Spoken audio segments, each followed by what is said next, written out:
and welcome into another edition of The Wrap presented by the Sunbelt Syndicate, with you from the first kick to the last pitch, as we saw last year as Coastal went on in that long baseball run. Before we get going too far, I want to shout out our sponsors, Don't Sleep Energy. Check them out at either don'tsleepenergy.com or their shop on Amazon. I just had one of their little tiny bottles.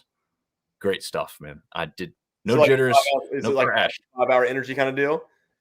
Yep, it's their competition to that. They've got it in, I believe, 2 flavors, and it's very good, and it works really, really well. And it doesn't, a lot of energy drinks make you feel really full. Even the sugar-free ones kind of get you like it's a lot of liquid, right? This is, obviously just a small thing, and it's just like, damn, I do feel like it worked really well, and I don't feel like I really drank much of anything. So that works on two platforms there. But also shout out to Phenom Elite. They are blowing up everywhere as Dick's Sporting Goods is now stocking their stuff. So either catch it there in the store in person or check them out online. And they are signing up some guys for some NIL deals as well. So again, just follow them on their socials, and you'll be able to keep up with some of these big names throughout all of college football. And hopefully we'll have some Sunbelt guys on their radar here soon too as well. Marv, how are we doing tonight, man? Good, man. Glad to be able to attend a football game in person this weekend. That was phenomenal. And yeah, man, glad to be back on the show after a 2-week hiatus. Yeah. You I thought you were closer to the Boise State game than you really were. You told me it was what, like 8 hours away? Yeah, as soon as we booked the trip to Montana, I realized that it overlapped with the Boise State game. So I was like, all right, how far of a drive is that? If it's a couple hours, we're going. It was 8 hours, which when we did Yellowstone and all that, we had the kids in the car a lot anyway. So 8 hours to watch a game and then fly out from a different city was just not in the cards. And obviously after what we saw on the field, pretty happy we didn't make that trip. Yeah. Can't blame you there. If you're without kids, apparently, the brewery scene, the drinking scene is very good in Boise. Yeah. So a lot of people shout out 2 things, and we'll get to this other part a little bit more later, but shout out to the App State fans and Boise fans who are interacting out over there. Oh, I saw nothing but praise on both sides. And also shout out the Beaver fans, the Oregon State fans. There was a good number of them. And somebody said it's like the most away fans I've ever seen. I would not agree with that, but there was a very healthy amount for how far they came. No, I was shocked the amount of orange that was in. I mean, their section was full, but if you looked on the east side, there was a lot of orange mixed in, and they were loud at times. And give them a lot of credit. And I interacted with several of them. They couldn't have been nicer people, man. They were just very complimentary of how beautiful the Boone was and the stadium. And I hope they didn't have a bad time. I'm sure there's some drunk college student that said something to somebody, but. For the most part, it seemed like the interaction was very respectful on both sides. Yeah, I witnessed a couple of those small interactions, and one guy was like, obviously he was a big dude in Oregon State gear, and I think the app guy, of course, said something and then hightailed it away as he's yelling stuff back to him. Anyway, most of the interactions that I saw were very good, but we sit and I Marv, you're kind of the same way. Like you sit in an area where there really isn't any students around you. So most of our stuff's usually like that. It's when you get out of there and walk over. I walked over, saw Tyler Talking Sports, the 2 Tylers that run that show at halftime. So that was pretty cool. Finally got to meet those guys in person. If you don't check their show out, you should. They cover pretty much all kinds of stuff, but they're definitely covering their local high school there in Southwest Virginia. And so I think they said they're about an hour and a half away. It's their second App State game ever. They went to the James Madison game, the snowball game, as we know it from last year. So they had a good time there. They had a good time at this one. I didn't talk to them really after the game, but we were talking about how good of a finish we thought we were about to see. And it really lived up to the hype. We won't jump into that just yet. But Ben James is jumping in and he's blowing up the chat. So if you're in there with him, let him know. He said it was great to see the 1975 team, and he guessed the pep talk worked. Yeah, 1975, Arkansas State had an undefeated football team. If you've checked out sunbeltsyndicate.com, Sullivan Toe, a Syracuse student, journalism major, wrote a great piece detailing that. I mean, got interviews with guys that were on that team, put it together. It's an absolutely phenomenal read. It's probably the best read that we have on the site. So whether you're an Arkansas State fan or a fan of football in general, you should be checking that one out because it's a really, really good quality article on there. We've also got some game recaps. We've got a couple other featured stories. We just had Zach Capps do one for Southern Miss. They were on a bye this week, but guess what? We still got something out for you. Top 5 players, I think, is what he did from Southern Miss to the NFL. So definitely check that out. See if you agree with the list. I saw one guy throw out a guy that Zach didn't name. So, for you Southern Miss fans out there that are checking out the show, definitely give. Did he do that from teams that are currently in the Sun Belt? He did just Southern Miss only. Oh, just Southern. Okay, got it. Yeah, and I would say that Favre was on the list. Yeah, he was on the list, definitely. I don't think, and I could be – no, I think there might be one guy that was on that list that actually played in the Sun Belt. It may have been more, but at least just one that I know of. So definitely check that list out and see what you guys think of that type of story. See if you'd like something more like that, maybe for your team instead of Southern Miss, for those of you who aren't Golden Eagle fans. Iverson Reed, freezing cold take. Following the ULM game, the Chants will be going the rest of the way with an interim coach. Coastal Carolina, 25. Interesting. We were talking about take in our group chat today. I sent you guys, said, you think Beck makes it to the end of the season? I almost sent another text, said, do you think Beck even makes it to Boone? Yeah, that's 2 weeks away, right? We got a game this week that they'll have, and I think that's what Iverson's talking about there. They must play ULM this week. I haven't looked ahead, to be honest with you. I really haven't gotten that far as travel weekends when you go to Boone, and Marv was in the same position, getting back, a little bit later this afternoon and getting a lot of stuff done around the house. Yeah. So that Monday doesn't hit you in the face like a brick. Got to get some stuff together. But let's jump into that now, mentioning ULM. We'll get to that one first because, unfortunately, it was quite the blowout. I know that when we previewed this one, TJ and I had looked at this and said, look, ULM can run the ball. They can control the clock. They've got a good defense. Northwestern, not a great Big Ten team, but this one ended 42-7 in their homecoming game at Northwestern. They weren't very welcoming to the Warhawks, were they, Marv? No, I mean, the final score, it was a blowout. It was actually a close game at halftime. I think it was 7-7 at the end of the first and 17-7 or 18. It was weird. They scored 11 points. It was 18-7 at halftime, but Northwestern scores 3 touchdowns in the third quarter, and ULM doesn't score after the first quarter. So, left no doubt. Just a couple notes I had. Northwestern churned out 246 rushing yards and absolutely controlled time of possession, 35 to 25 minutes, and were at like 60+% efficiency on third down. So, they got the lead. They ran the football, and 42-7. Yeah, I was, I think we both said the smart money would still be on Northwestern when it came down to the best bet section because they were playing at home. It's a Big Ten team. The talent should overcome for them, right? That's what you would think from the outside point of view. But, we were hoping it would at least be more entertaining and more competitive. And then we see this score. It's like, man, I was hoping it wouldn't look anything like the Bama game and not nearly as bad as that. And as you said, not a bad halftime score, very respectable, within reach, but just too much, right? Just too much possession, too much probably size difference and talent. Right? Looking at it from a close game at halftime, you would think that the size, maybe wore down on them. And when you're running the ball like that and you're not getting ULM was not very efficient on third down. So when your defense is on the field a lot and you got bigger dudes that are leaning and pushing on you and they're running the ball down your throat and just keeping your defense out there, it's a long day. Yeah.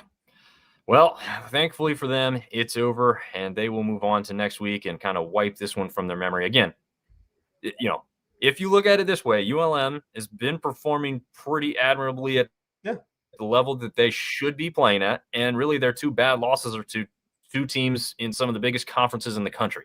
So, if you look at it that way, you take the name off of what it was, and you lost to an SEC team and a Big Ten team.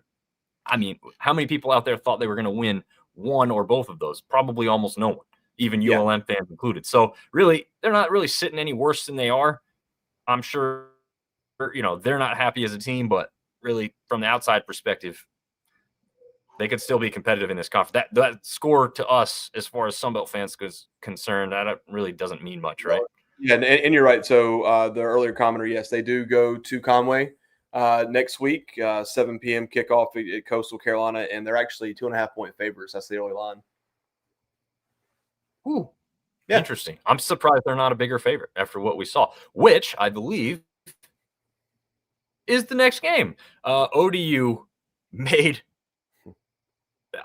I just looked like Coastal was Swiss cheese out there. I guess I don't really know what more to say. Obviously, we'll have a few thoughts and some stats to throw out to you, but 47-7, the Monarchs just frankly whoop up on Coastal Carolina there in Norfolk.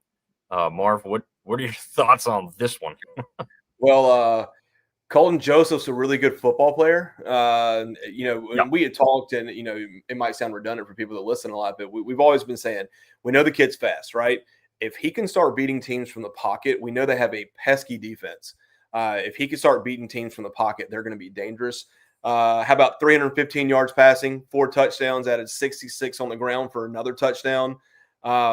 Their wide receiver, 4 names: Naeem Abdul Rahim Gladding, 7 catches, 101 yards, 3 of the 4 touchdowns that Joseph threw, and they limited Coastal to less than 200 total yards, and while racking up 619 yards themselves. So that final score is indicative of that stat line right there. You rack up 600 plus yards and hold the other team to 200, less than 200. That's what's going to happen. Yeah. I'll quickly touch on Ben James. ODU is top 25 caliber, in my opinion. Absolutely agree with you. They are absolutely top 25 caliber. They are in some receiving votes categories as of right now. We'll see, where they can be put here shortly. But look, they're not going to get a lot of respect from the outside media. We already know that. It's not just a them problem. It's a Sunbelt problem. It's a G5 problem right now. There's 2 or 3 G5s with better resumes than teams that are going to be in the top 25. And the bottom line is they're power conference teams, and they have a bigger brand, and they're expected to be there. So it's helping them stay in there right now over teams that are probably more, and they have this, conversation all the time, more deserving, or are they actually a top 25 team? I think they're actually a top 25 team if you have to ask me right now. But listen, their only loss is to Indiana, who is a really good football team, and it was less than 2 touchdowns. Other than that, they beat Virginia Tech, which you can say what you want to say about them, Liberty, Coastal. They head to Marshall next week where they're favored by 14.5 points. Dom, you remember like last year and the season before that, we were talking about, is their coach going to be on the hot seat? And Colton Joseph comes in last year as a freshman, and you saw the athleticism, you saw the talent, right? And their defense last year, they were in a bunch of one-score ball games. And now it seems like they've kind of learned how to win. And when you've got a dangerous weapon like Colton Joseph running the show for you on offense, and a defense that, once again, they were pesky all year last year. Last year was more bend, don't break. This year, they're just smacking you in the face. They're a really good football team. And if I had to put all my money on who's going to win the East right now, I'd go all in on Old Dominion. Absolutely agree. And I'm sure there's some Monarch fans out there saying, don't say that. Don't knock on wood, cross the fingers when you say that. But facts are facts, man. Listen, they've got a really big football game in 2 weeks against James Madison. I think that's kind of like the early de facto East championship game, in my opinion, before they come to App.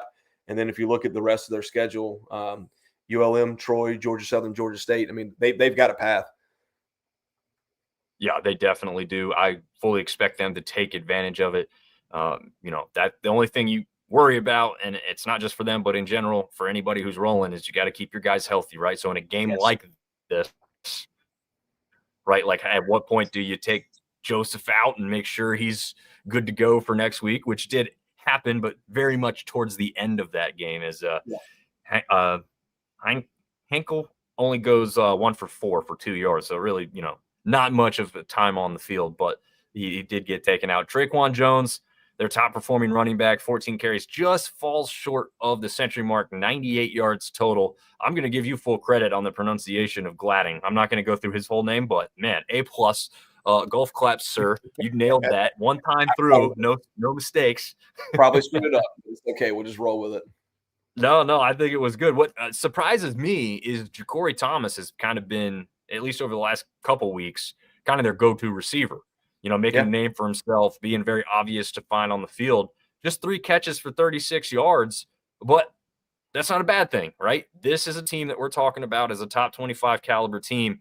They're finding other guys, and other guys are starting to stand out. So it doesn't have to always be the featured wide receiver or the featured running back. Well, that's kind of de facto, right? Because we know Jones doesn't always have to run the ball because Joseph's going to run the ball, and Joseph doesn't always have to run the ball because Jones is going to run it. So they're set there all the way around on offense. But honestly, the defense is showing out as well. I mean, probably nothing that's really jumping off the page at you, I'd say, but they just get the job done. And, Coastal, obviously, we've seen their struggles on offense. They had a little bit of a wake up against South Alabama, which now we seem like that's probably a little bit of an anomaly, not what's going to be the new norm, especially after this one. But ODU got back there and sacked 4 times, 11 tackles for loss. So, just disrupting that offense and preventing them from really getting anything going in this shellacking, I guess we'll call it. Yeah, that's a good adjective. I'll take that one.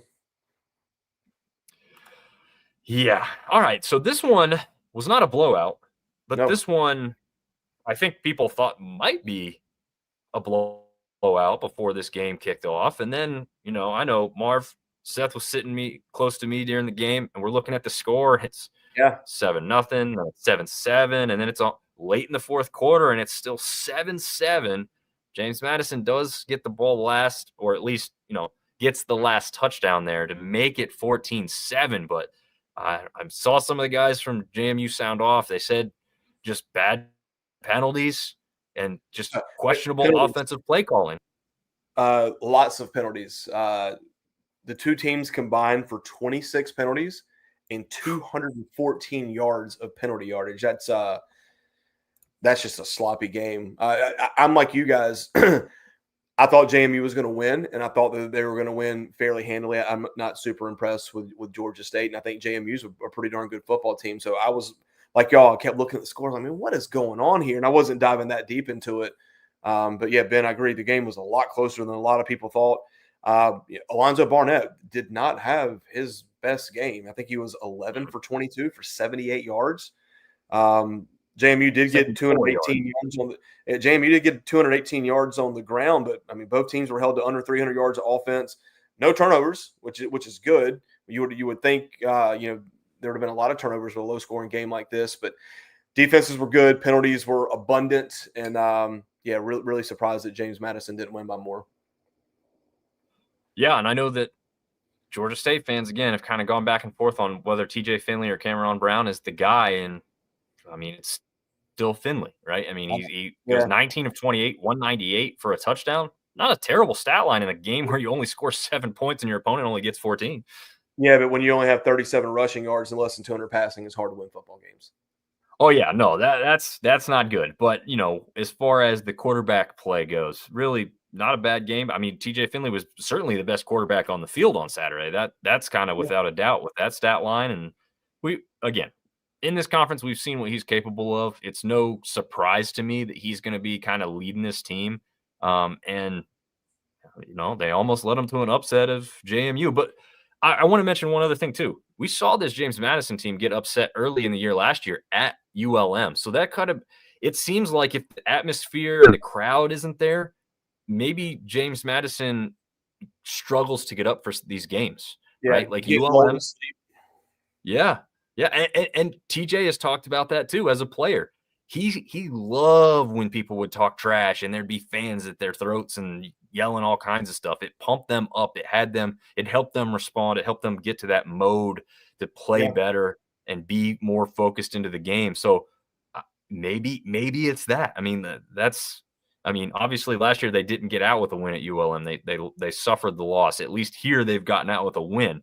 Yes. I don't think James Madison is really in that conversation for a top 25 team. Not Maybe yet. earlier in the year they were thought towards that going that direction, maybe, but I just don't. I don't see it right now. They're just not consistent enough. They've had some great games offensively. They've had some pretty good games defensively. This wasn't one really either. I mean, I don't look at how many 2 sacks, 5 tackles for loss, 1 pass defended. I mean, Yeah, yeah, I it mean, wasn't even like a stymied defensively. defensive play. I think it was just the fact that they were playing an opponent that couldn't move the ball. And maybe there is something to say. I mean, you have you been to Georgia State's football stadium? I have Or not yet. No. so uh, obviously converted Major League Baseball stadium, 40,000 person stadium with, and this is not a knock at Georgia State fans, but maybe 6,000 people there on average. I mean, they're not very Did you well see attended. did you see the announced attendance for that game? I'm going to click on it right now. I'm not going to be surprised. They're either inflated it. 19,000. No, no, I seriously doubt that. Yeah, 19,256. No, No.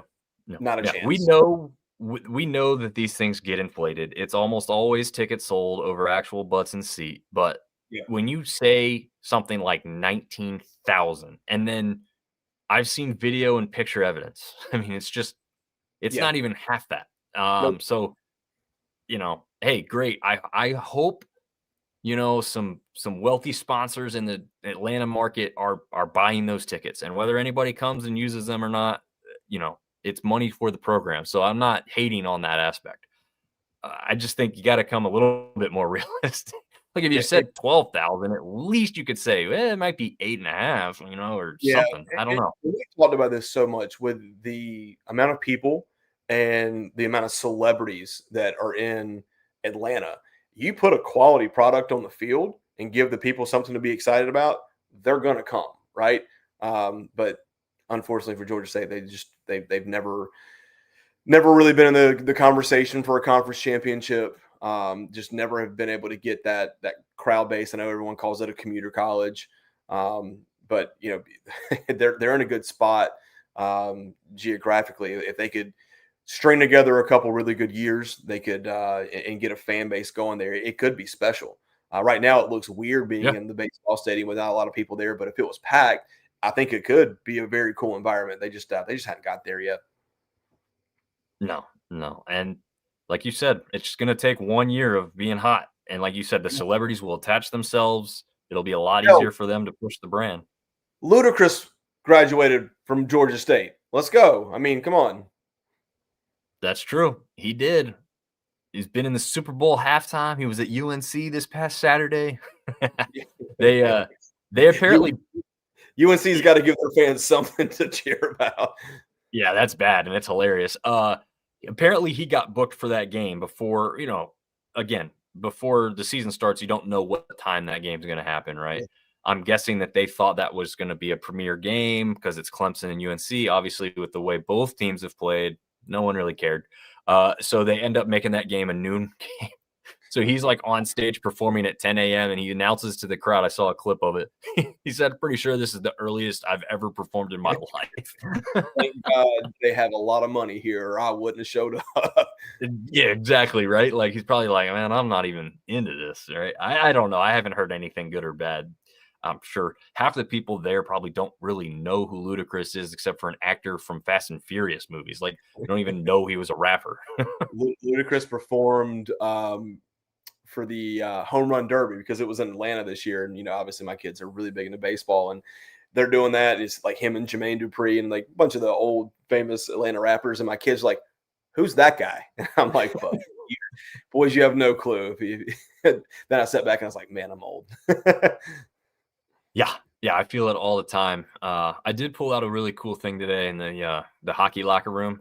They're like, how much time's left? And they were left for the next game before they left the locker room, right? They're eating snack in there. And there's like someone yelled 7 minutes. And I was like, oh, 6, 7. And oh my God, it was the biggest mistake because they all start doing it. 6, 7.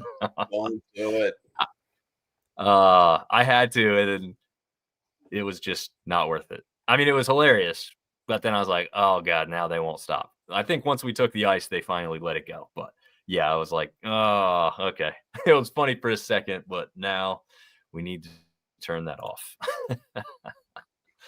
All right. Well, that's enough of that Georgia State game. JMU. I know I'm going to be tuning into some of their podcasts. They have like a plethora of guys who cover them. I think there's 3 podcasts that I know for a fact for JMU. I think one that I've just found more recently, I think it's their first year, is Take It to the House. 2 former JMU players. But again, it's focused on JMU. So that's kind of the aspect that we do here with TJ on Wednesday's preview. But they do a pretty good job. So definitely check that out for those of you who haven't seen or heard that, because it's 2 former players talking about the ball. And I think one of them is actually a radio announcer, I believe, for the team as well. So, they've got that aspect. They got a professional over there. They got a lot more commercials than we do. That's the downside. So keep listening to us without the commercials. All I heard was they make more money than we do. Yeah, they probably already do. Yes. If they make any, they make more than we do. So yeah, the bar is set really low there. Yeah, exactly. It's not hard to jump over that one. You don't have to have a high vertical to succeed in that regard. All right. Battle of the Belt. Obviously not the Sun Belt, but the historic rivalry between South Alabama and Troy. This is a rivalry that hasn't been going on as long, because South Alabama's program is relatively young, still speaking on that aspect of it, but one that's heated pretty well, especially between the 2 schools there. I don't know how many of the people in the East are really aware of how much these 2 teams hate each other, but they don't like each other. Yeah. So this one was absolutely phenomenal. I was sitting in Whataburger after dropping my wife and kid off at the hotel. I went back out to experience my first Whataburger ever. No free ads Whataburger. Throw us some dimes. But it was pretty good. I will have to say I was impressed. It was. I didn't realize this. Maybe they're not all like this, but it was in Greensboro. It was it was labeled as a 24/7 operation. I'm like, that's kind of crazy. They have 2 drive-throughs. They were completely packed. I went inside and sat in there and waited to eat there, since I didn't want to take it back with everybody else falling asleep at the hotel. And I was watching the end of this game. Nice. So this one was really, yeah, exactly. It was great to sit there and eat a burger and fries and watch some more football. But this one ended in overtime, 31-24 in favor of the home team, the Trojans. I don't know. Did you get to see any of this one, Marv? I got to see a little bit of it. Yeah, I got to see the end of it, kind of like you. Which, nice. 3 games in the Sun Belt all had phenomenal endings. This being one of them. Really good game. In, South Alabama ties it with a minute 45 or minute 54 left. Goes into overtime, and Tucker Kilchrist, 3 touchdowns on the day, 203 through the air, 2 touchdowns, 102 rushing for another touchdown. And despite losing the turnover battle, Troy still was able to pull it off in a really big win for them. Hate it for South Alabama. They fought hard to tie the game and go to overtime, and just couldn't get it done. Yeah, it's like you said. We talked about this too last week when you were out. Is like South Alabama is on the cusp, on the verge of being a decent football team and winning some of these games that they just dropped late, right? And yet again, this same thing is happening here. I know South fans are getting very frustrated with watching the performance on the field, but it's not for lack of effort. I've literally watched not as much of this one, obviously. Otherwise, I've watched almost all of South Alabama's games to a large degree this season. And I don't think I've ever once been saying to myself, they gave up. They're not trying. Yeah. They don't have it. Like, no, every time it's like, yeah, it's just like the ball bounces a little weird. They come up just a little short. But it's a team that really, they could go on and win 5 in a row and it wouldn't surprise me. Honestly, Davenport is a really great quarterback. Doesn't throw any interceptions in this game, right? So he's playing pretty clean football. He didn't have any fumbles. So, it's not a issue of, the quarterback's not getting it done. Defense has come and been pretty good. They didn't quite get to Troy like they have to some of these other teams. Like against North Texas, an undefeated team, they had more success in getting to the backfield than they did against Troy. So that was a little bit interesting to see. But full marks to Troy, man. They've really turned it on, and 3-2 start. I don't think even the Troy boys on the podcast over there, we're not up high on their own team this year, and they've really been impressive to me. Maybe they're not blowing people out, but maybe They're not. that's not this year's Troy. Hey, wins are wins. I mean, Yeah, talking about South Alabama, if you look at their losses, 2-point loss to Tulane. They haven't got blown out, and they've lost a bunch of games by less than 2 touchdowns. And it kind of like we're talking about Old Dominion, man. Sometimes you just got to figure out how to win, and it's like, oh, we can do this, and you turn it around. But they've been competitive in pretty much every football game. But talking about Troy, their only 2 losses come to Clemson and Memphis. Other than that, they beat who they were supposed to beat.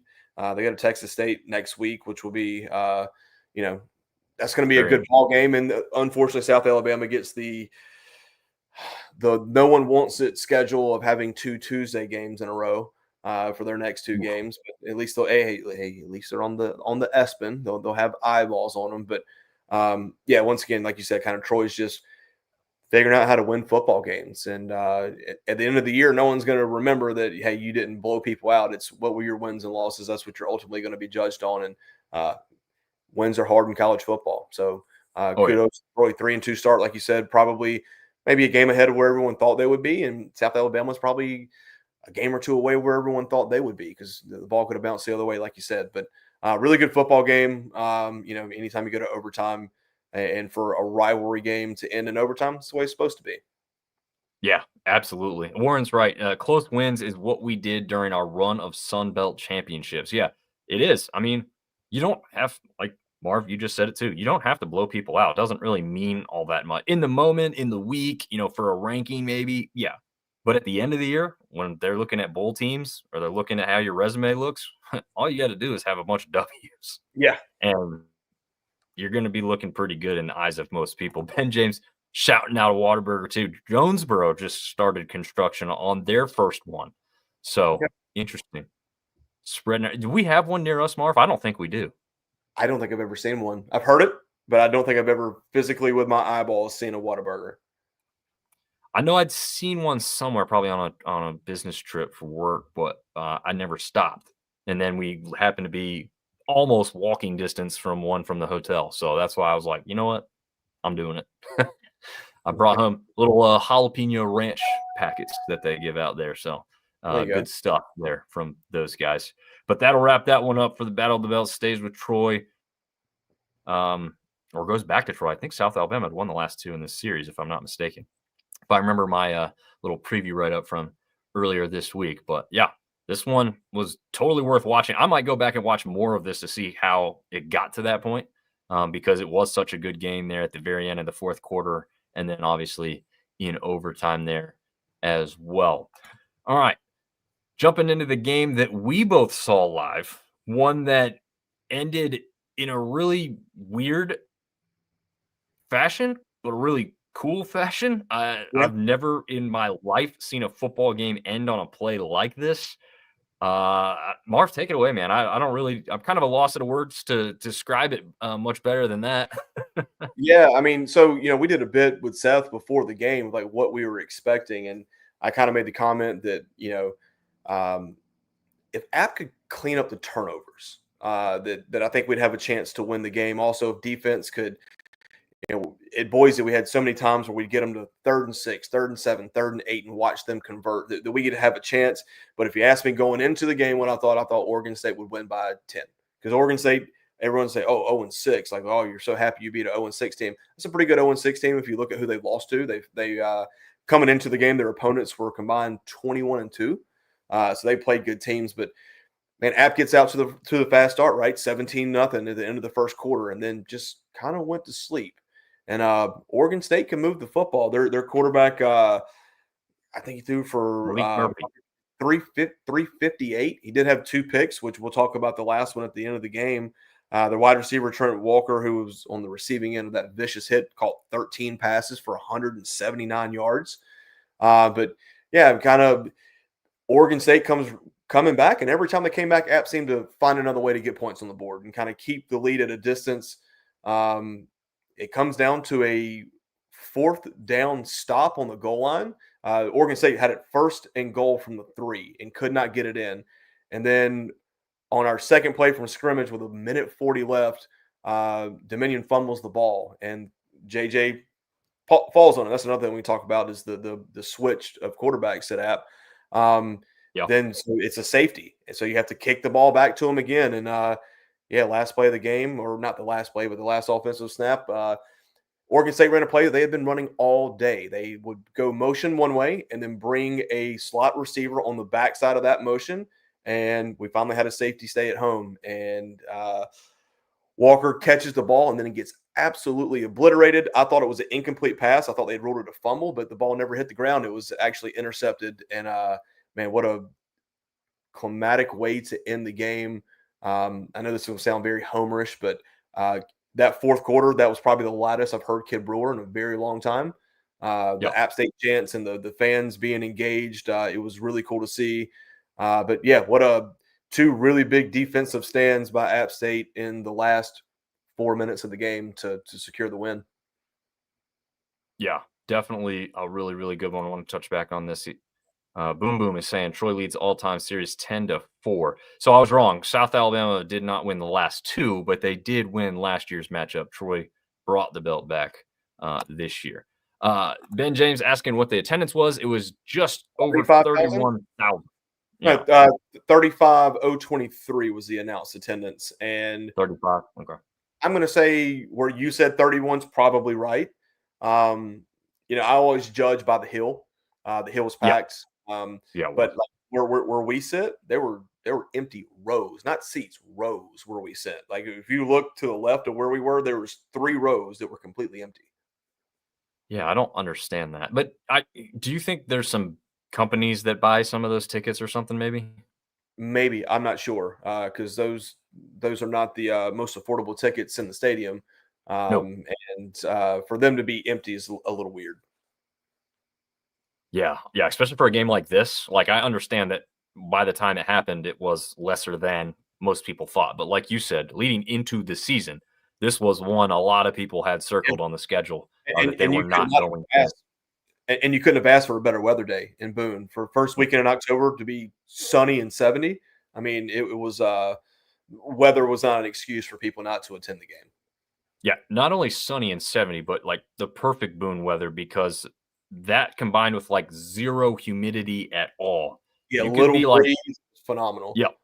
Yep. Like we were tailgating with the kids and throwing football, and I don't think any of them were really sweating all that much. Like just very comfortable. So yeah, I mean, it couldn't get any better. Which brings me to my next point. If you looked around the stadium late in the fourth quarter, there was a large amount of people that had started to leave, and I'm like, this game was never secure either way. And so why are you leaving a game?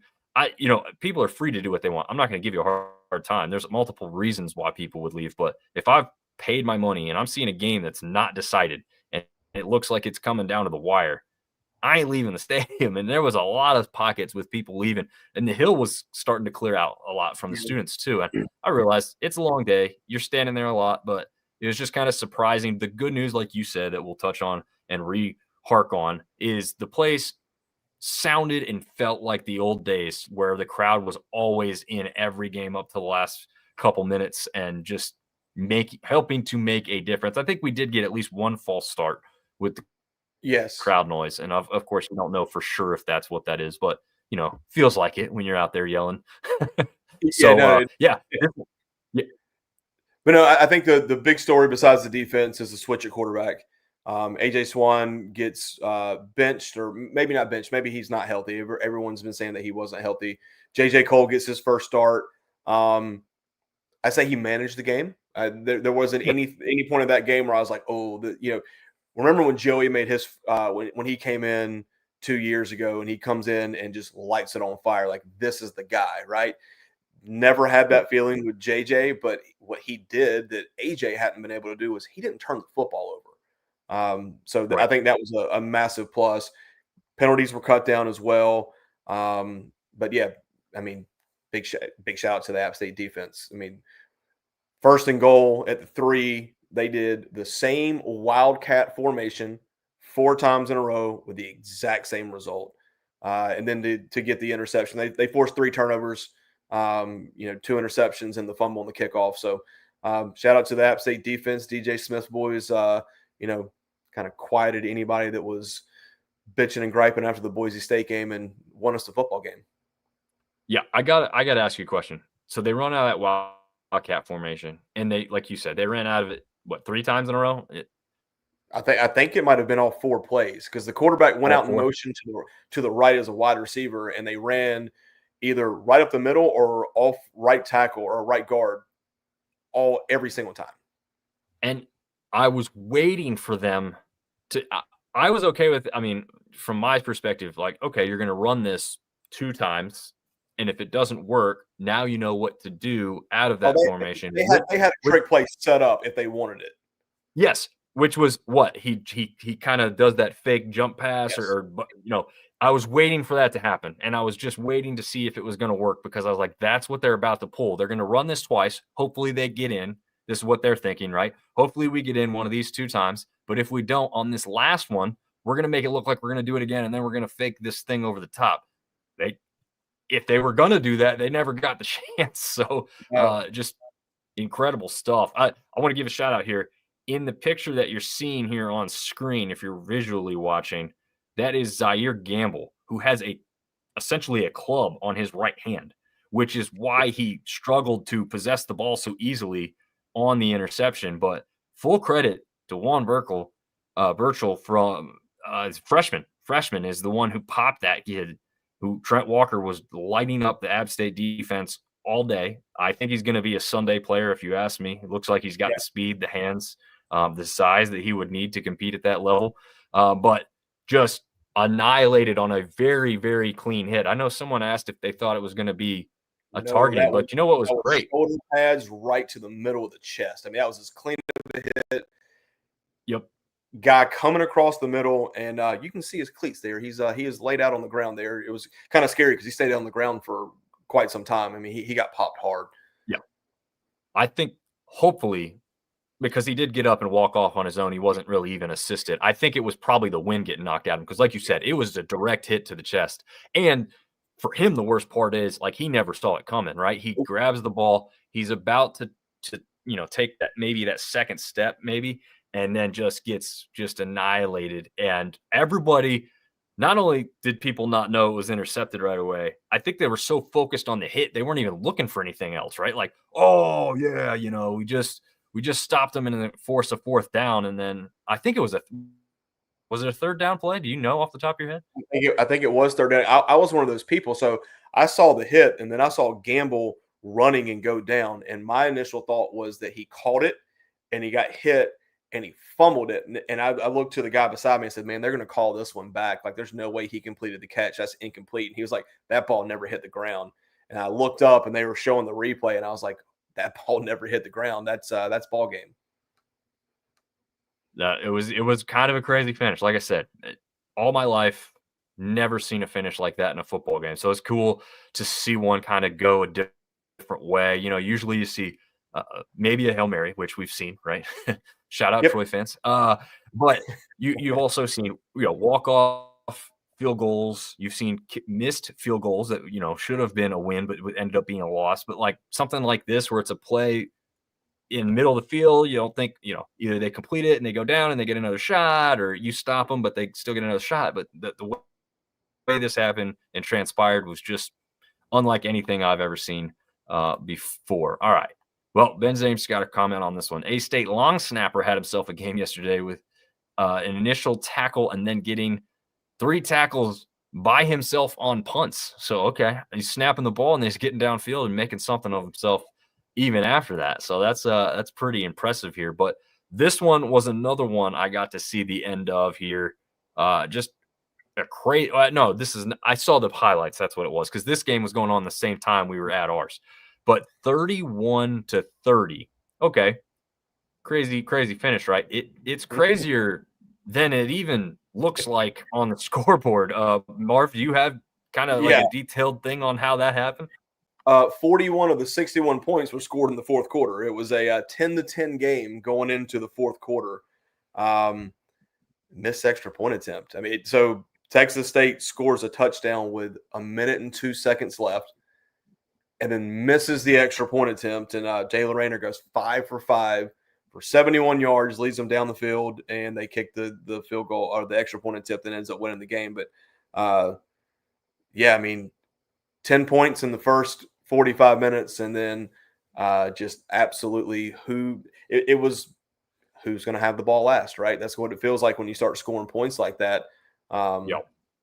I mean, reminds me of the UNC App State game from a couple years ago, where in the fourth quarter neither team could stop each other. I think App scored 31 points in the fourth quarter by themselves, and then UNC scored 7. I mean, it was just crazy. So yeah, they just went back and forth in the fourth quarter, and missed extra point attempt is really what stops this game from going to overtime. You have no clue what's going to happen once it goes to overtime. But Texas State has 2 guys go over 100 yards rushing. Jalen Rayner for Arkansas State, 248 passing, 92 rushing, 4 total TDs. Just and you hate to think that a lot of those stats happened in a 15-minute period.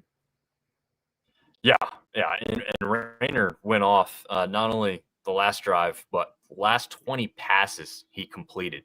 And Butch Jones, after the game, I think he said he knew he was doing phenomenal, right? Like he understood he was having a game. Did not know that was happening while he was witnessing it in person. But a lot of times coaches aren't going to necessarily notice those things, right? Like, oh, he's 19 of 20. They don't care, right? Are you getting it done? Are we scoring points? But Steve's got a good point.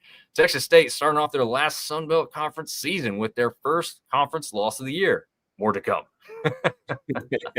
Also, crazy stat on that final drive, Rayner was 5 for 5 for 71 yards. 5 different receivers caught the ball. He never found the same guy twice on that last scoring drive. That's probably even more impressive, honestly. Yeah. That's kind of crazy. We've talked about it. Rayner's a great competitor, a great quarterback. I think they both, Rayner and Jackson, traded the first 2 touchdowns by quarterback scrambles. So, it looked like it was going to be a quarterback day, and then it went silent for a long portion of the game before, like you said, this explosion in the fourth quarter. Just a Dom, you're going to get game here. You're going to get a change of scenery here. My computer just popped up that it's dying, which is weird because I charged it all weekend. So bear with me as I move to a charger. All good, man. But yeah, it just a kind of a crazy game. We talked about Corey Rucker being the standout for Arkansas State. No surprise, obviously. Goes 8 receptions for 102 yards in this one, the leading receiver, but he didn't have the touchdown. That actually came by way of Kenyon Clay, who is a running back. So he only had 28 yards as a running back. He had more yards as a wide receiver in this one, and got the touchdown on there and, got it done that way. But it's just interesting to see how those types of things can be spread out and change over time, right? Like, this guy should be running the ball and he's not really having that much success at it. So we're going to throw to him more often, split him out wide and have him take a little hitch route or whatnot. And it was working. And then Hunter Summers, again, a name that I've said, keep an eye out for this kid because he's phenomenal. Only 5 receptions. He's actually the 4th leading receiver on the day, just 28 yards, but one of them was a touchdown in the back corner of the end zone. And it was a heck of a toe tap to get in there on that one. So just a phenomenal job by Hunter Summers. Just wanted to give a shout out since I'd seen that one on the highlight film already in this one. Already got an embarrassing effort all around by the Bobcats. And Ben James is asking him what happened. Ben James sent me a message in the background and told me he was going to give Artie a hard time. So you know what's going to happen. Yeah, that's why we come here, right? That's what the fun of it is. But yeah, it's just kind of a crazy, to go from those first couple games that we discussed where it's not really anything standing out, nothing phenomenal to speak about. We're going to be talking about some stats and a couple minor things. And then we got these 3 other games that just were everything that you want to see when you're trying to find a game to watch or hoping that you're going to see while you're watching it or are there in person. And so it's just it was good to see some kind of come through in that since we had a lot of the other, well, half of them went the other way, right? We only had 6 games this week, yeah, but you had 3 games that were kind of blowouts, and you had 3 games that literally came down to the final seconds. yeah, exactly. And that's kind of what you want. Artie says the officiating crew was absolutely atrocious. Seriously, game-changing penalties called or missed that were obviously not. I saw some people say the same thing about the App State game as well. I mean, it's always human error on a lot of that. I didn't think a lot of the stuff in the App game was really wrong. They did have some stuff to work on. Again, I'd have to go back and watch the entirety of this one to agree or disagree fully with Artie, but I'll take his word for it. I mean, we haven't always had the best officiating crews. Sunbelt is not known for having the premier officiating crews in the world. No, which is funny because guess who we share officials with? Just the largest conference in the country, the SEC. So yeah, we get their C crew. We must, because some of them are just not great. I'm not really sure, but we'll see. Steve said Butch Jones did call out the small attendance, just 15,000. And yeah, not only did he call out the attendance, he called him out and then said, well, this is why you come to these games, because you just missed what could be one of the best Arkansas State football games of all time. And really, I mean, you really got greatly rewarded at the end of that game. Yeah. Just as a football fan in general, with the points going back and forth. But obviously, then your favorite team, if you're a Red Wolves fan, comes out on top. So yeah, it's great. Artie's saying it's over for the Cats already. I don't agree with that, but they're obviously I think they're in the spot like James Madison right now. Like where are you and who are you? Right? Like there's some question marks where there shouldn't be, maybe, right? I think the West is still wide open. I really do. I think Texas State has a really big game this weekend. I think that'll kind of let them know where they are. Yeah, I don't really want to look it up. I can't remember who that. I think maybe they have Troy this weekend.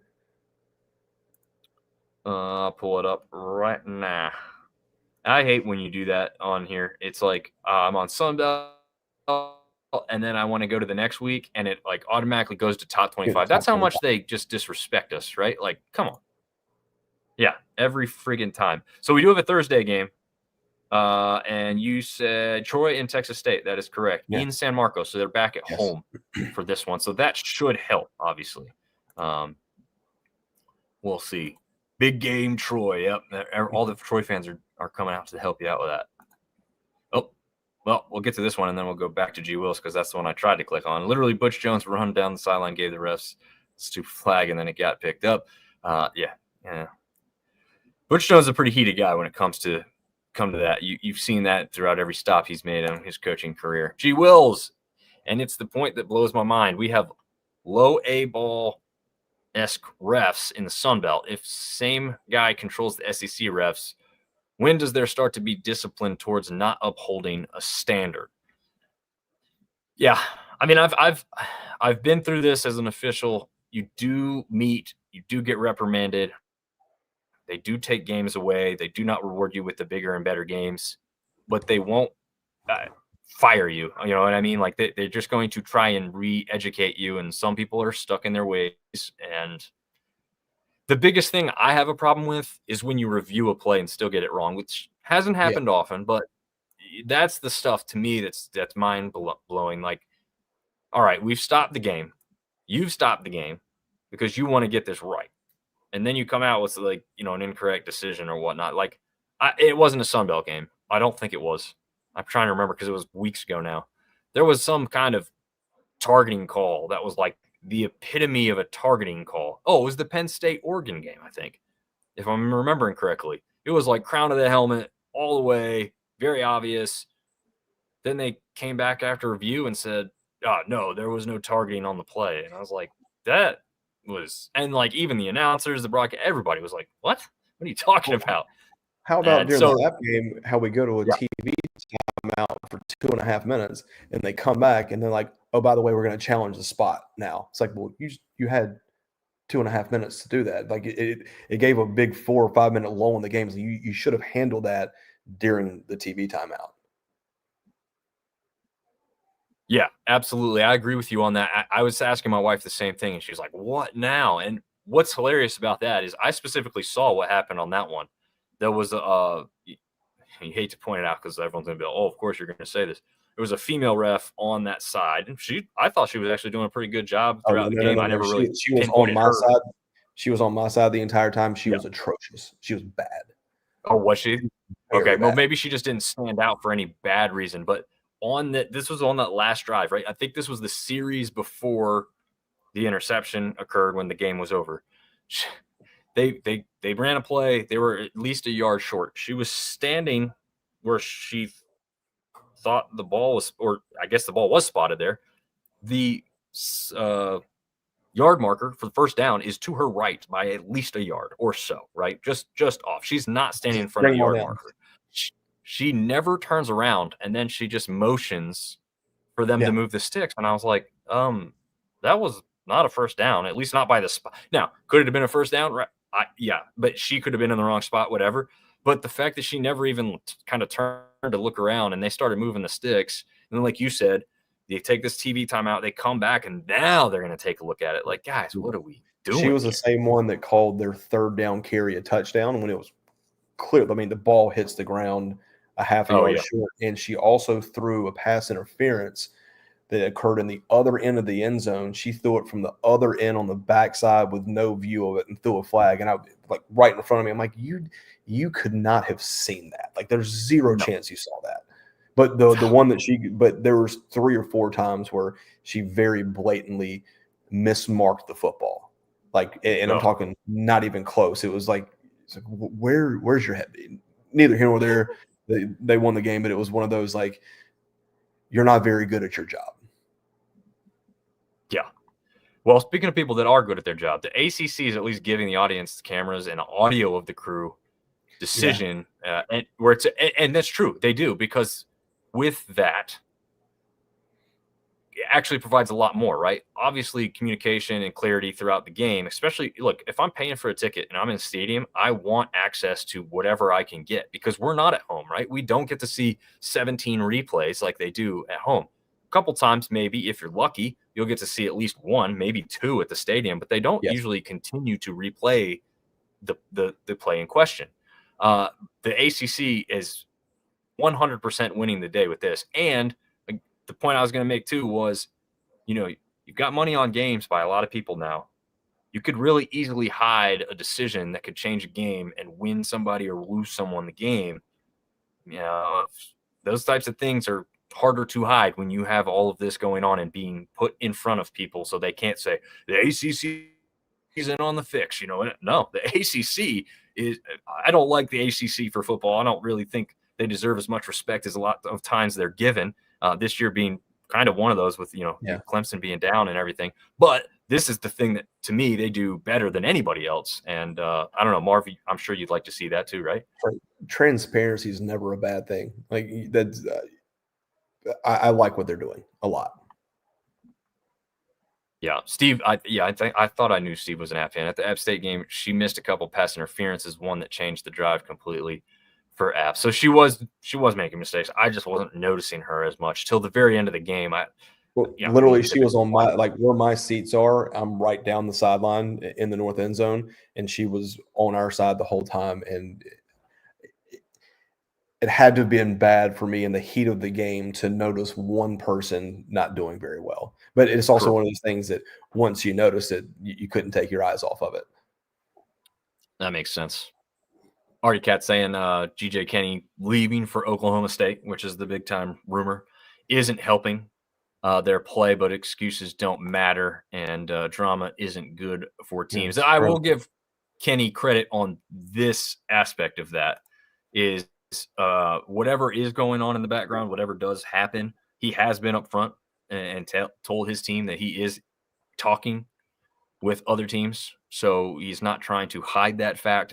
What's kind of funny in one regard to that is a lot of Texas State fans want to say they're going to the Power 5 now with the Pac-12 coming back. And it's like, if a guy is in the state of Texas making pretty good money and about to be moving into this new conference, and now he's going to go out, I don't know if you're really a power program if another one's going to come in and steal him. Now, obviously, Oklahoma State can pay they're going to pay a lot. money. Yeah, he'll go from making low 1 millions to 3.5, 4. Yeah, probably true. And he's not terribly far from Texas, being in Oklahoma State. So No, you know, not at if all. he's got family down there, not a hard thing. Well, if you have that much money, I guess it really never is. It doesn't matter. Probably make it work pretty well. G will saying, I don't think the Sun Belt wants anyone to see how bad their command center is. Touche. Could be a factor. Is their command center better than just one laptop in a room with a single light bulb? Because that may Probably be not. what it is. Oh man. But officials are supposed to swap sidelines at halftime. I didn't know that. Did Well, not. maybe she did. Maybe it was just the second half I noticed her, but it stuck out. Yeah. Where I officiated with soccer, you didn't switch. You were where you were the entirety of the game. So I'm not familiar with that aspect, but makes sense, I guess, trying to give both teams like the same advantage or disadvantage, I guess, in this game, with this situation. But Kenny's making $2 million a year. Yeah, I think that was just an update from last. I think he was the highest paid Sun Belt coach because of that new contract. Which again, Texas football, it's really not terribly surprising in that regard, right? Artie's even agreeing. The Pack a Power Conference, please. That's a fantasy. But I will say this: it's funny, right? People are making fun of App State for kind of storming the field, and apparently, I've seen a whole lot of different things online about that. Apparently, throughout the student body, it was a known thing that they were going to do for like a Clark remembrance thing. I haven't seen a strong proof of that, I will say. So I can't say that that's factual from my point of view, but it was something that I had seen mentioned. And so we can give them credit if it was something like that, just to go out and celebrate with the team, different feel. But yeah, they definitely did storm the field. Yeah. But the point I was going to make about that is, when people made fun of them for that, their defense was, we don't always beat a power conference team, so we wanted to rush the We field. didn't beat the Power Conference team. You didn't beat a power conference team. They don't even have a conference. I mean, technically they're under the Pac-12 name, but there's two teams. The reason they played App State is because they don't have a conference slate to play.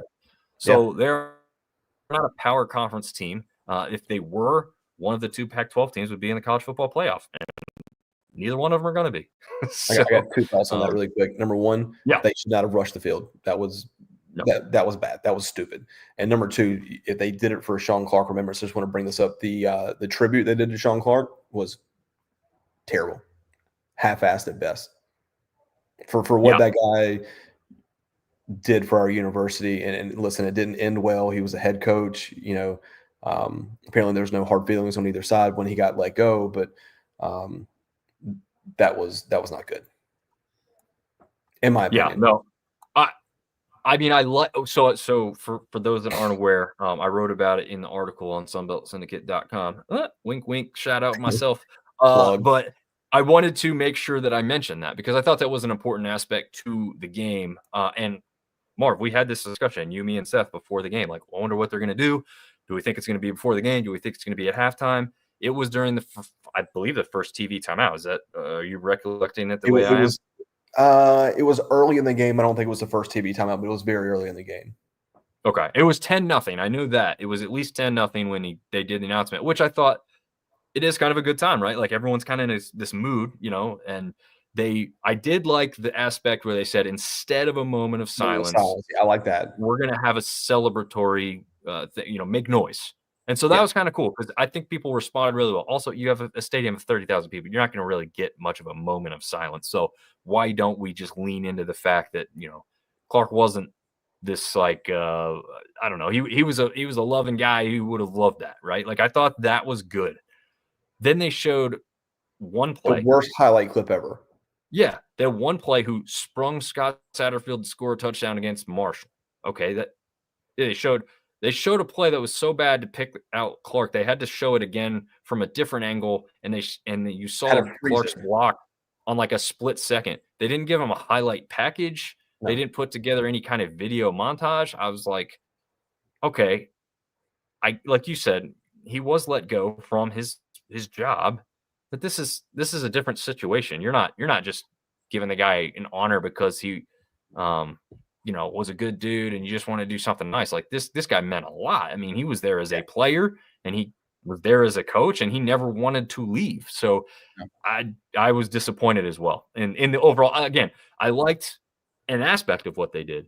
I would have liked that at a bigger moment in time that lasted longer and gave us more feeling on. Like it felt like the moment wasn't big enough. I don't know. I give it a 3 out of 10. Yeah. Yeah, I would say I'd probably be about there too. Like, did you just want to get this over with? Because that's kind of what it felt like, right? It Like, let's felt like just it get was this over with early and move on. It felt like it was obligatory. Like we have to do this. The man spent 15 years of his adult life there. It literally given us all to Appalachian State. That was I almost wish they would have done nothing and do what they did. Yeah, good point. Artie Cat says, you guys just beat a power team this past Saturday. LOL. Does Oregon State look like a power conference team? They're Pop Warner at best. Yeah, no, I wasn't really impressed with them. I thought had they played App like they played Houston, App would have been in a lot of trouble. I thought they played very well against Houston. That's not how they played against App in Boone. And I didn't think their defense was much to write home about, but I thought their offense was dangerous. Their offense was. They ran the same damn thing over and over and over They ago. did. They ran. Yeah. Ben did ask if App wore Clark decals on their house. They did. They had something on the hill. They have a block A up above the hill where the students are on the grass, and they put a big 61 besides that. So, I mean, it's not like they just did nothing. It's just we are saying they just didn't do enough for what that guy meant to that team, that program, and really the community. There was a lot of people that said that they ran into him at random places in town, and he was never too big to not talk to you type of thing. So you don't always get that when you run across coaches and, they can't even show their face or they don't want to because they don't really want to talk to you. He was not one of those. Steve's saying they're not a power conference team, but they have power conference money with that pack payout. We'll let the kids have fun. I'll say this too. I'm okay with like celebrating on the field afterward. But what they did was storm the field because they were going through and right beside Oregon State players. Like, let those guys at least get off the field. They just lost in traumatic fashion as far as a football game is concerned. Don't go anywhere near them. Wait for them to get off, then run and celebrate with your teammates and your roommates and classmates and everybody else. So I don't have a problem with you going onto the field after that. I think Clemson does that, right? Don't they say they meet at the paw, and that's whether they blow somebody out or win by 3. I think that's a newer tradition that they had started. I've never seen it. I don't know if ACC's under that, like, we're going to fine you if you storm the field thing afterwards. So I'm not sure, but I don't have a problem with you going on the field. I think App's always kind of let people on the field for football and basketball. It was the way that they did it as soon as the clock was hitting 0 and storming it. No, if you're going to storm the field, it's got to be an appropriate moment, and that wasn't an appropriate moment. No, it wasn't, and I would say that it was it just felt forced. I was like, what are they doing? And again, I'm not saying like, oh, those kids are terrible and stuff. But the problem I have with it is, look, we've seen a history with what happened against Marshall years ago about people getting too close and crossing the line and what that has caused, right? Like, people aren't allowed to sit at close to the ramp anymore. This is just asking for problems. So just let them off the field and then do whatever the hell you want. And if they let people onto the field and then out through the big exit, that's fine. Hell, I took it. I went down there and walked out. I didn't go down to the field. I just it was easier than trying to get through all the gates with all the people trying to go through the turnstiles and everything. So, Artie Cat says, was cool on TV as announcers were talking about him. The fumble occurred. An announcer said it might have just helped from heaven. So yeah, that to get that 10-0 lead very early on, that was pretty cool. Of course, Marv and I weren't watching to hear that, but I did see someone make mention of that. So I want to go back and watch the broadcast version as well, because that timing does seem rather interesting. Honestly, the way that game went and the way that the stadium got back in it just felt like a Clark era type of game there too. And Ben and James going to Arkansas State coaches show Wednesday night, which is pretty cool. RUK is storming the field, still $1 million fine. It is not a fine whatsoever at all in the Sun Belt. No one fines anybody in the Sun Belt, as they shouldn't, right? Because if you're They don't storming have the the field in money. the Sun Belt, yeah, well, that plus you're typically like, it's pretty worth it, I would think, right? Like, you've probably beaten somebody of note. Steve says ACC does fine. UVA just got their first one. I believe That was I said that it's got to be an appropriate moment to storm the field. Them beating Florida State, that's appropriate. Yes, and that was a great storm rush. That was like a split second, and Phenomenal. everybody was at midfield. That was pretty crazy. I think the SEC fines as well, I believe. But yeah, I don't know. Again, this is where you get into those moments. One of the reasons they're fining, I think, is like the safety of like coaches and players. Just leave them the hell alone. Like, don't involve them. And if you can do that, then I'm totally fine with it. Whatever. I'm like you, Marv. Like, I don't love it because it means less when it is a bigger moment then too. But I don't know. I did notice that the team seemed to like try and douse Loggins with something too. Like, I don't know. I guess it was how the game ended, right? I mean, I do get that. It was a really exciting finish. But yeah, I mean, I don't know if I'd storm the field against a winless team. So No. yeah, I don't know. And RDCat saying UVA was actually dangerous to the player on that last. Yeah, he could have. That could have been bad. And no one was going to be there to help him because everybody else would just get trampled too, right? So yeah, not a great look. But yeah, interesting week in the Sun Belt coming up. I don't know. I guess Old Dominion Marshall, maybe kind of like the big one going in. I think Texas State Troy, if I had to vote, would be the big one because I think someone takes a big step forward for the West. Yeah, that's true. You also got a cross-division game with Louisiana and James Madison, and Louisiana with Lunch Winfield doing what they did offensively against the James Madison team, who all of a sudden seems like they've got question marks. That may be a sneaky good game too, then, actually. TJ is jumping on saying, "What's up, boys? Great show." Yeah, man, we had fun with you before. Got Marv back on here.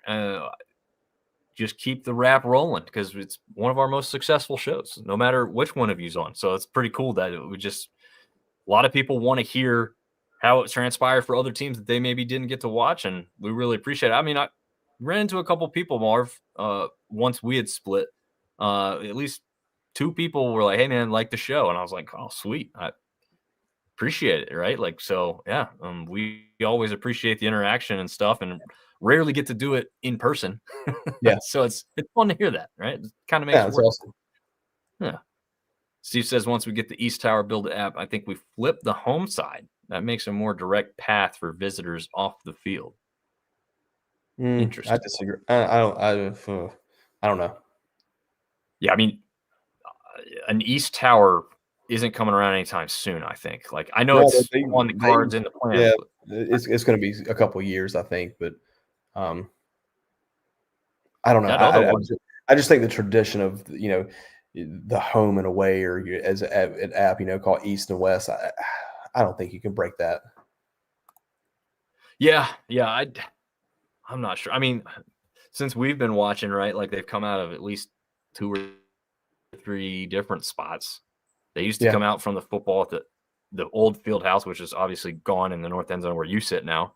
Then they came out from the newly designed one that the visitors now use, which is, again, often considered one of the best visiting locker rooms in all of college football because it is made for the home team. And now they come out from the new north end zone one, which is kind of similar to the first one, but obviously it's still a different feel. Oh, how about that botched entrance they did too? That was terrible. Bad. Yeah, my wife picked up on that. She's like, they hadn't even said "Welcome to the Rock." And I was like, yeah, I know. Yeah, I think they had the fire squad before the video even started playing, didn't they? They did. I don't know if we got behind with the Yosef coming in, because when the team was coming out, there was 1:07 left. They had already done coin toss and everything. Yeah.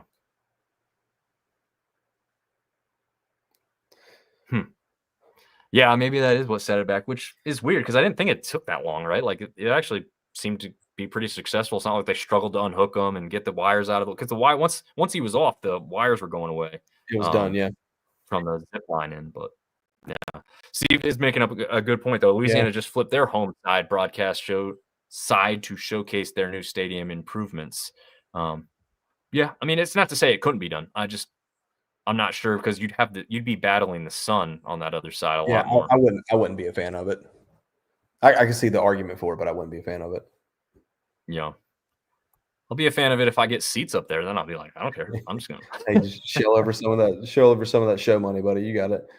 Oh god, yeah. I think I'll be lucky to keep the seats I've got going forward. They keep raising prices, but yeah, this has been a great episode. A lot of interaction, man. We were done like under an hour, and then we had comments that kept us going almost 20 extra minutes. So hey, we'll take it. Like I said, this That's what it's is about. as much everybody else's show as ours. So we'd like to shape it with your guys' comments and questions, and we appreciate the interaction. Marv, any last words before we get out of here on Sunday? Nah, man, just excited that we're fully in the conference schedule now, and next couple weeks should be interesting. So kind of separates themselves, especially in the West. Yeah, absolutely. And we got another cross division one with Southern Miss and Georgia Southern on Thursday. So we got a quick one too. This is our first weekday game. Well, we had like a Friday game for James Madison. Our true Sun Belt Tuesday, Wednesday, Thursday kind of thing. Yeah, our Fun Belt session, I guess you could call it, right? Artie Cat showing shout out to Nick Cage popping flares as a flyover occurs and then say welcome to the Rock. You might be able to afford the real Cage. Well, we do have Sean Connery. Sean Connery as he breaks into the gate and he says welcome to the Rock. So apparently they didn't play that week one or the first home game. So there was an outcry and an outrage, and they listened because they brought it back for this one. Now it didn't get played at the right time, but it did get played. So yeah, they'll improve on that going forward, hopefully. But thank you all for tuning in or downloading this latest episode, and we will see you guys on Wednesday's preview show. Thanks for tuning in. See ya.